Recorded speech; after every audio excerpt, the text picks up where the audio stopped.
Hello and welcome to the Soul Garden.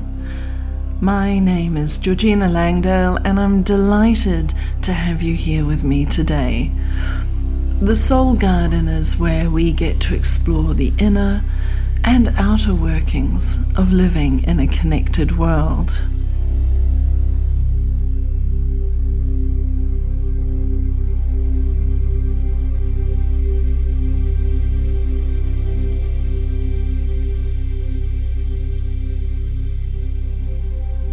The thing that is really on my mind at the moment is travel. You know, over the last few years, COVID and all of that, travel is something that just hasn't been happening. And in a few days' time, I'm going to be starting a journey back to the UK from here in New Zealand. I'm going back to see family and friends, and I just can't wait to see them. It's going to be very special, and it's been a very, very long time since I've made this journey. The thing is, though, I have become absolutely terrified of flying. I mean, like, terrified of flying. And it's crazy, really, because so much of my life, travel has been a big part of it for work and things, and just even the toing and fromming from my life in the UK back to visit my parents in New Zealand and so on. And so there was a time that I loved getting on a plane, you know, my little bag of goodies to keep me going as I went, you know, halfway around the world. I used to love that feeling of being in the warp and weft of time. I was kind of in suspended animation, and that felt very special and almost sacred, somewhat holy. It gave me room to think and meditate. I just loved that moment of being suspended above and beyond the normal sphere of life. And then I got scared. A few years ago, I had to fly to Ethiopia to go and work there for a month on a project in the Kaffa region, which is a UNESCO biosphere reserve. I was heading there and I don't know, it was just like everything changed for me. I got really afraid, like really afraid. And I remember by the time the plane got from New Zealand, or maybe we landed in Australia on the way, but anyway, by the time it got to Dubai, I just thought, I can't go on. I just can't go on. I need to turn around and go home. And then I remember thinking, but that means I have to go back through all that turbulence again, and I'm just not ready for it. I did make it to Ethiopia, and I did make it all the way home again, and I have been on planes since then. But somehow that journey changed everything for me. So this trip I've got coming up back to Europe, I am so excited to see friends, and I am so scared of the journey. And the fear of the journey started really getting in the way of the joy and anticipation of seeing those I love and being able to walk through old haunts again and discover new ones. The fear became so much that even just seeing a picture of an aeroplane, the anxiety would rise within me crazily. Heart beating, chest constricting, you know, just basically not good.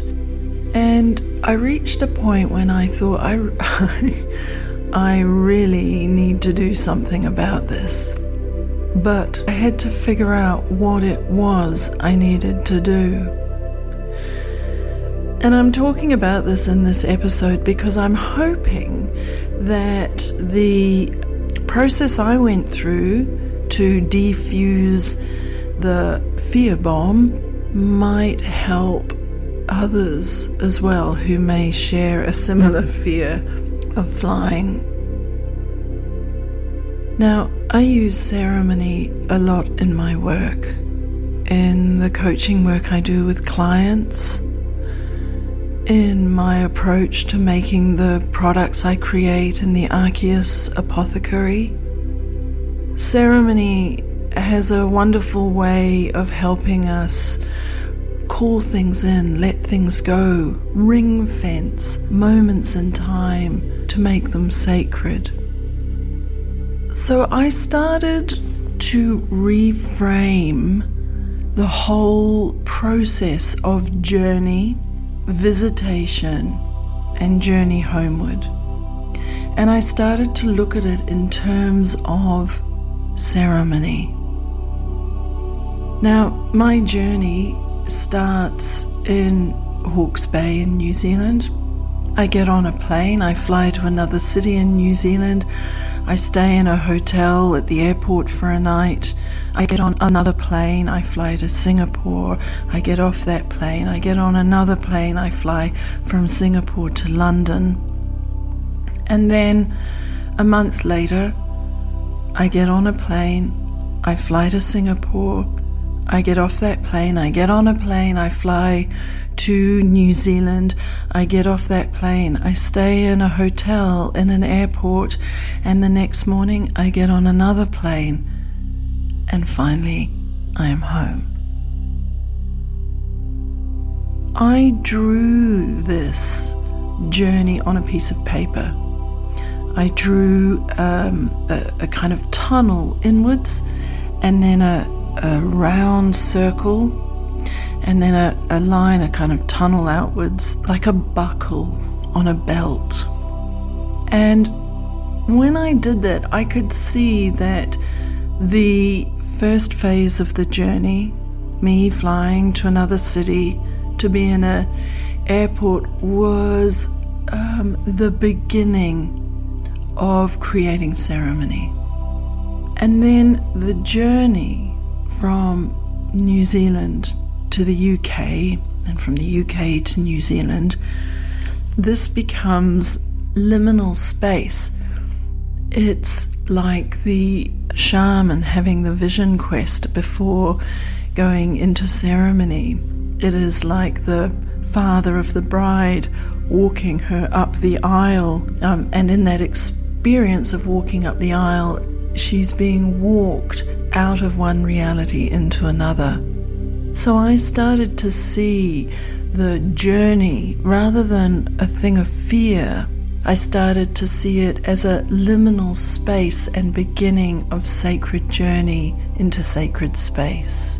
I saw it as enabling me, like the vision quest, to get outside of normal reality, back into the magic of that warp and weft, in preparation for landing in a new place in sacred space.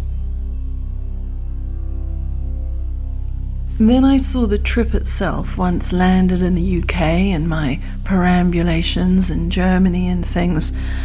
I saw that as the ceremony, a moment in time that is held and bound as a sacred moment, that I would offer up my prayers and thanks and call in my guiding spirits and gods and goddesses to help me and support me through that ceremonial time.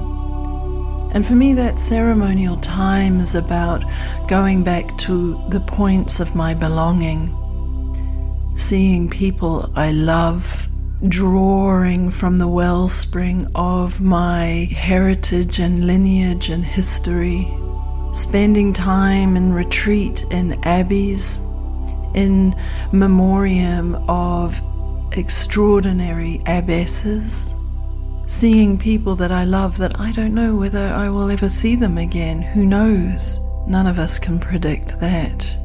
And the idea of that whole time away as being a form of ceremony, the arrival, the prayer, the welcoming, the feasting together, the sharing together, the contemplation, the prayers, the lighting of candles, the blowing out of candles, makes that really beautiful. And then, with all of the things that have moved within me, within that ceremonial space, I return to the airport. I board the plane. I enter liminal space again. The bride walking down the aisle with her husband, now into a new way of being. The shaman leaving the ceremonial space to return to normal reality. Me on the plane in liminal space, again in the warp and weft of time, and I see this time as a settling, as a embodying of all that was experienced in the ceremony of the visit.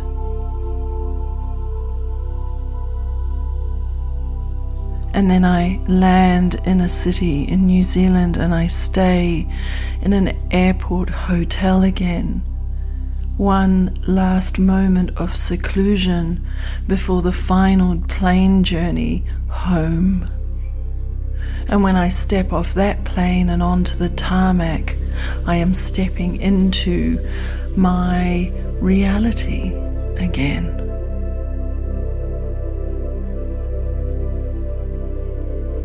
Shifting the idea of fear of flying and travel into the welcoming of liminal space for vision, quest and contemplation before the sacred space of visitation begins.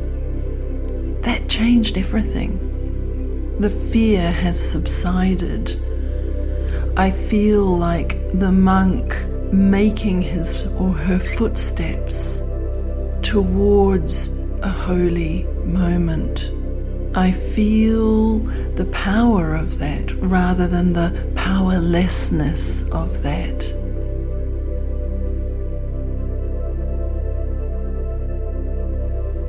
We can work with the idea of ceremony in so many ways. And so I chose to, for this instant, to use it in this way, to unhook me from fear and to open a door in my heart to deeper contemplation, to prepare me, to get me ready for maximizing the sacredness of the time that I have with those I love and places I love.